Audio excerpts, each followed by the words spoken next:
ब्रह्मचर्य, अनुशासन और साधना का संगम, यही से आरंभ होता है उपनयन संस्कार। उपनयन अर्थात गुरु के समीप ले जाना।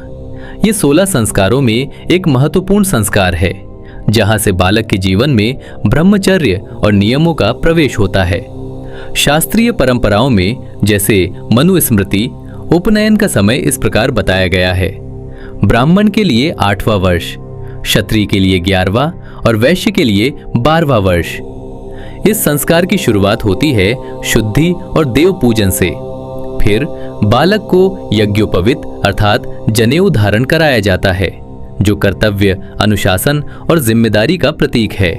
इसके बाद गुरु द्वारा दीक्षा दी जाती है और जीवन का सबसे महत्वपूर्ण मंत्र सिखाया जाता है: ओम भूर्भुवः स्वः तत्सवितुर्वरेण्यम भर्गो देवस्य धीमहि धियो यो नः प्रचोदयात्। स्रोत ऋग्वेद 3.62.10। अर्थ: हम उस दिव्य प्रकाश का ध्यान करते हैं जो हमारी बुद्धि को सही मार्ग पर प्रेरित करे।